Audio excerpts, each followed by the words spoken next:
하나님의 말씀은 맛있습니다. 하나님의 말씀은 즐겁습니다. 하나님의 말씀은 생명과 행복을 줍니다. 500독 성경 통독 훈련 원장입니다. 여수 살리는 교회 임기환 목사가 하나님의 말씀을 봉독하고 전하는 시간입니다. 함께 하시면 기적이 일어납니다. 알람을 설정하시고 들으시면 좋겠습니다. 본 방송은 유튜브에서 성경 통독 임기환 검색하시고 구독하시면 계속되는 하나님 말씀 업데이트를 통해서 은혜 받으실 수 있습니다. 오늘은 욥기 2장을 봉독하고 말씀을 전하겠습니다. 욥기 2장. 또 하루는 하나님의 아들들이 와서 여호와 앞에 서고 사탄도 그들 가운데 와서 여호와 앞에 서니 여호와께서 사탄에게 이르시되 내가 어디서 왔느냐. 사탄이 여호와께 대답하여 이르되 땅을 두루돌아 여기저기 다녀왔나이다. 여호와께서 사탄에게 이르시되 내가 내 종 욥을 주의하여 보았느냐. 그와 같이 온전하고 정직하여 하나님을 경외하며 악에서 떠난 자가 세상에 없느니라. 네가 나를 충동하여 까닭없이 그를 치게 하였어도 그가 여전히 자기의 온전함을 굳게 지켰느니라. 사탄이 여호와께 대답하여 이르되 가죽으로 가죽을 바꾸오니 사람이 그의 모든 소유물로 자기의 생명을 바꾸올지라. 이제 주의 손을 펴서 그의 뼈와 살을 치소서. 그리하시면 틀림없이 주를 향하여 욕하지 않겠나이까. 여호와께서 사탄에게 이르시되 내가 그를 내 손에 맡기노라. 다만 그의 생명은 해하지 말지니라. 사탄이 이에 여호와 앞에서 물러가서 욥을 쳐서 그의 발바닥에서 정수리까지 종기가 나게 한지라. 욥이 제 가운데 앉아서 질그릇 조각을 가져다가 몸을 긁고 있더니 그의 아내가 그에게 이르되 당신이 그래도 자기의 온전함을 굳게 지키느냐 하나 님을 욕하고 죽으라. 그가 이르되 그대의 말이 한 어리석은 여자의 말 같도다. 우리가 하나님께 복을 받았은즉 화도 받지 아니하겠느냐 하고 이 모든 일에 욥이 입술로 범죄하지 아니하니라. 그때 욥의 친구 세 사람이 이 모든 재앙이 그에게 내려졌다함을 듣고 각각 자기 지역에서부터 이르렀으니 곧 대만 사람 엘리바스와 수아 사람 빌닥과 나아마 사람 소발이라.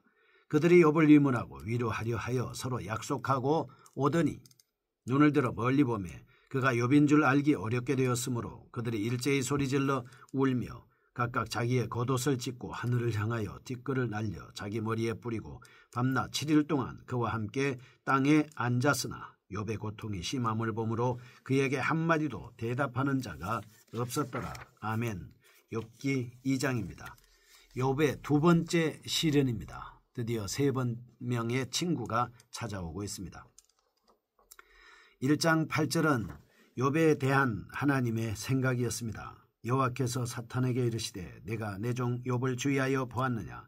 그와 같이 온전하고 정직하여 하나님을 경외하며 악에서 떠난 자는 세상에 없느니라.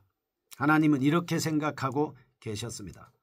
1장 9절에서 11절은 이를 깨뜨리려는 사단의 계교가 인간의 욥을 통해서 첨예하게 대립하는 장면을 볼 수 있습니다. 2장도 욥에게까지도 고통을 주어 본질적인 신앙의 파문을 일으키고자 하는 사단의 새로운 계획이 묘사되고 있습니다. 욥의 전 소유를 파괴한 바 있는 사단의 관계를 언급한 1장에 이어서 2장은 욥의 육체를 공격합니다. 종기가 나게 하는 사단의 두 번째 관계를 말씀하고 있습니다. 언급한 1장에 이어 2장은 욥의 육체를 공격해서 엄청나게 괴로운 상태로 만들려고 하는 시험. 사단은 욥의 육체를 극심한 고통 가운데 빠뜨렸을 뿐 3장에서 노도같이 터지는 장탄식의 기폭제가 되게 하였습니다.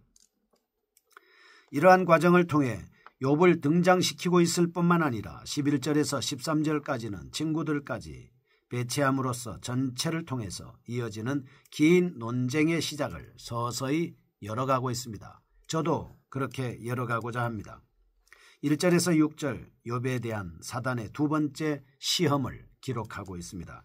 7절에서 13절 극심한 육체의 고통 가운데 있는 욥의 앞에 등장하는 욥의 아내와 친구들을 기록하고 있습니다. 2장 1절에서 3절 욥의 1차적인 승리를 기뻐하시는 하나님의 모습을 볼 수가 있습니다. 2절입니다. 여호와께서 사탄에게 이르시되 내가 어디서 왔느냐. 사탄이 여호와께 대답하여 이르되 땅을 두루돌아 여기저기 다녀왔나이다. 여호와께서 사탄에게 이르시되 네가 내 종 욥을 주의하여 보았느냐. 그와 같이 온전하고 정직하여 하나님을 경외하며 악에서 떠난 자가 세상에 없느니라. 네가 나를 충동하여 까닭 없이 그를 치게 하였어도 그가 여전히 자기의 온전함을 굳게 지켰느니라. 이렇게 말씀을 하고 있습니다. 하나님이 굉장히 기뻐하는 모습입니다. 4절에서 8절까지 욥에게 종기를 줌으로써 육체적 고통으로 인한 불신을 획책하는 사단의 간계입니다. 9절에서 13절 욥의 아내와 친구들을 등장시킵니다. 주위 사람들을 통해서 욥에게 혼란을 조장하려는 사단의 교활한 모습을 볼 수 있는 대목입니다. 핵심적인 내용을 살펴보겠습니다. 첫째, 사단은 한번 목적한 것은 결코 포기하지 않는다는 사실을 볼 수 있습니다. 1장 9절에서 11절은 사단은 욥의 신앙이 기복적이라고 매도하면서 하나님에 대한 불신을 꾀하고 있습니다. 그러나 이런 계획이 실패합니다. 사단은 계속해서 욥의 경건한 신앙을 무너뜨릴 새로운 계획을 세웁니다. 4절과 5절 사단은 욥의 자녀와 재산은 욥의 육체와는 별개의 것이기 때문에 신앙을 지킬 수 있었지만 만약 신체에까지도 고통이 임하면 굴복할 것이라고 교묘하게 생각합니다. 사실 사단의 이런 생각은 익히 성경의 역사 속에 나타난 바 있습니다. 창세기 12장 12절에서 13절 보면 아브라함이 애굽을 지나갈 때 자신의 생명의 위협을 느끼자 아내 사라를 포기했을 뿐만 아니라 사라에게 거짓말까지 하도록 시켰던 적이 있었습니다. 사단은 욥에게도 이와 유사한 자기 보호적인 이기심이 있을 것이라고 생각했습니다. 10절에서 그러나 욥은 삶의 전 영역을 사단에게 침범당함으로나 사단의 의도대로 움직이는 죄를 끝내 범하지 않았습니다. 그걸 10절에서 우리가 볼 수 있습니다. 그 다음에 두 번째 7절에서 10절입니다. 사단의 간교에 의해서 시련을 당해야 하는 인간의 가련한 모습을 볼 수 있습니다. 그러나 욥은 자신의 외적인 환경이나 고통으로 인해 하나님을 배반하지 않았습니다. 지금까지 계속해온 순전한 삶의 모습을 역시 여전히 저버리지 않았다는 것입니다. 교훈을 보겠습니다. 경건한 욥이 가장 극심한 고난 속에 빠졌듯이 신앙을 지키고자 하는 성도들에게는 그에 맞먹는 시험이 뒤따를 수 있습니다. 그리고 욥의 고백과 같이 이 세상의 것들은 모두 하나님의 결정에 달려있다는 것입니다. 또한 성도들의 고난은 사단의 간악한 관계에서 비롯될 수 있다는 것입니다. 그래서 우리는 늘 깨어서 기도해야죠. 준비해야 합니다. 성경 통독하셔야 됩니다. 그래서 하나님의 전신갑주를 입어야 됩니다. 악의 세력을 말씀으로 이겨야 하는 것입니다. 첫째, 1절에서 6절까지입니다. 사단의 두 번째 관계를 보겠습니다. 1장 6절에서 12절은 첫 번째 관계였습니다. 4절과 5절은 육체를 고통스럽게 함으로 시련의 본질적인 문제를 더욱 맛보게 하려는 사단의 교활함이 나타나고 있습니다. 7절은 그래서 이 같은 사단의 두 번째 관계로 말미암아 욥은 더욱 깊은 절망의 나락으로 떨어졌습니다. 이는 하나님의 존재와 하나님의 속성에 대한 친구들과의 경론의 기폭제가 되었다라고 하는 것이죠. 핵심을 보겠습니다. 첫째, 베드로전서 3장 17절에 보면 욥에게 고난을 주었다라고 말씀하고 있습니다. 오히려 그를 변화시키고자 하는 하나님의 섭리가 다시 한번 강조되고 있습니다. 앞장에서도 욥은 이러한 하나님의 속성을 깨달아 다음과 같은 내용을 고백했습니다. 하나님의 전능하심을 기억하여 만물에 대한 조건이 하나님께 있음을 인정해야 하고 인간은 생사화복을 주관하시는 여호와의 주권에 순종할 수밖에 없다는 것입니다. 둘째, 사단은 논리적으로 인간들을 시험한다는 사실입니다. 이지적인 영인 사단입니다. 맹목적인 공격이 아닙니다. 교활한 논리로 계략을 시도합니다. 즉 사단은 욥의 1차 승리를 이기적인 신앙의 결과로 일축하고 자신의 실패를 인정하지 않습니다. 교모하게 욥의 육체적인 약점을 이용하고자 달라드는 것입니다. 이는 곧 4절에서 가죽으로 가죽을 바꾸오니 라는 9절에서 알 수 있습니다. 욥의 신앙을 상인들이 행하는 물물교환에 비유하는 사단의 억지 주장입니다. 이는 욥의 참된 신앙을 왜곡시키려는 주장임과 동시에 욥에 대한 하나님의 사랑마저도 보편화시키려는 이중적인 계략을 쓰고 있습니다. 욥기서에서 심오한 영적 대화를 1장 6절에서 12절과 본단락에 기록된 것은 욥의 고난 뒤에 섭리하시는 하나님의 절대적인 권위를 부각시킵니다. 하나님의 주권과 이에 따라 발생하는 인간의 고뇌를 연관시키려고 했던 것으로 보이고 있습니다. 29장에서 당시 사회의 지위와 덕망을 소유했던 욥이 시련받는 과정을 묘사함으로써 고대로부터 문제시되어 왔던 신종론에 대한 해결을 시도했던 것으로 볼 수 있습니다. 1장 6절에서 12절과 본단락에 기록한 것을 비교해 보겠습니다. 1장 6절과 7절은 천상회의의 무대입니다. 8절은 기폭제 역할을 하는 대화 핵심, 9절에서 11절은 사탄의 도전, 12절은 도전에 대한 여호와의 수용으로 구성되어 있습니다.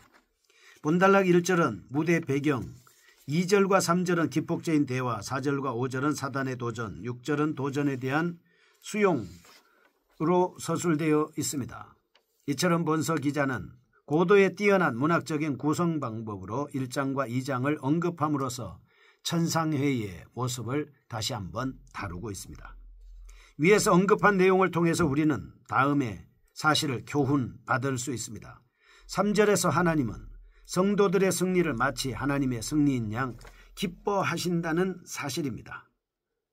욥이 승리한 것을 보고 하나님께서 굉장히 기뻐하는 모습을 기록한 구절이 3절이었습니다.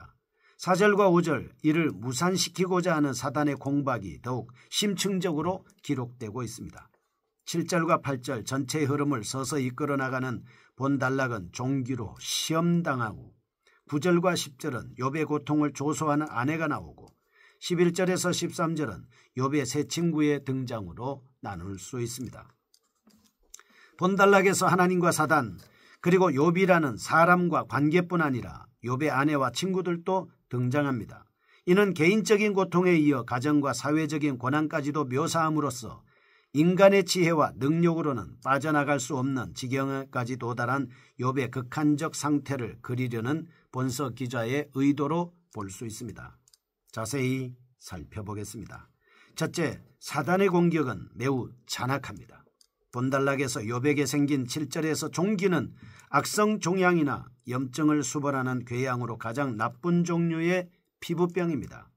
이 질병은 욥에게 육체적인 고통을 주었을 뿐 아니라 사회로부터 지탄의 대상이 되는 심리적인 고통마저도 안겨주었던 겁니다. 그러나 본서 기자는 이러한 사단의 잔악함에 대한 무조건적인 공포심의 조성과 더불어 사단의 형포에는 분명한 한계점이 있음을 반증법적으로 강조하고자 했던 것으로 보여지고 있습니다. 둘째, 가장 강한 유혹과 시련은 종종 가까운 사람들을 통해서도 올 수 있다라고 하는 것을 지적합니다. 여러분을 시험하고 여러분을 괴롭히고 여러분을 힘들게 하는 그 사람이 누굽니까? 가장 가까이에 있는 친한 사람들입니다.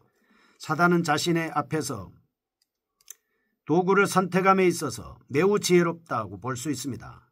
욥의 위로자가 되어야 할 그의 아내, 9절에서는 엄청난 시련 앞에서 자신의 믿음을 지키지 못하고 사단의 하수인이 되어버린 것입니다. 그와 같이 사단은 연약한 자들을 자신의 도구로 사용하고 있습니다. 사단은 항상 인간들에게 하나님을 벗어나게 하는 길을 제시하고 그 유혹은 종종 큰 재난의 시기에 봉착했을 때 찾아오는 것입니다. 셋째, 많은 사람들은 자신의 경험적인 사고를 토대로 하여 욥의 아내와 같은 결론을 내리고 있습니다. 그러므로 본단락을 통해서 극한 고통 앞에서 인간의 지식은 아무런 도움이 되지 않는다. 이처럼 인간은 한계가 분명한 존재다. 한계를 깨닫고 참된 해결 방법을 찾는 자야말로 지혜로운 자다라고 하는 것을 알 수 있습니다. 교훈입니다. 마태복음 10장 28절에서 성도들은 사단의 악한 계획을 두려워할 것이 아니라 만유의 주이신 하나님을 더욱 두려워해야 한다는 것입니다. 우리의 모든 것을 이기게 하시고 승리하게 하시는 분은 예수님이십니다. 아무리 어려운 일에 처할지라도 하나님과 함께하면 승리할 수 있습니다. 거룩하신 하나님 아버지 감사합니다. 하나님과 함께함으로 승리할 수 있는 믿음의 사람 되게 하여 주옵소서. 그것도 넉넉히 이기게 하여 주옵소서. 예수님의 이름으로 기도합니다. 아멘. 여수 살리는 교회 임기환 목사였습니다. 지금 극동방송을 듣게 하세요. 기적이 일어납니다. 우리는 지금 생명을 전하고 있습니다.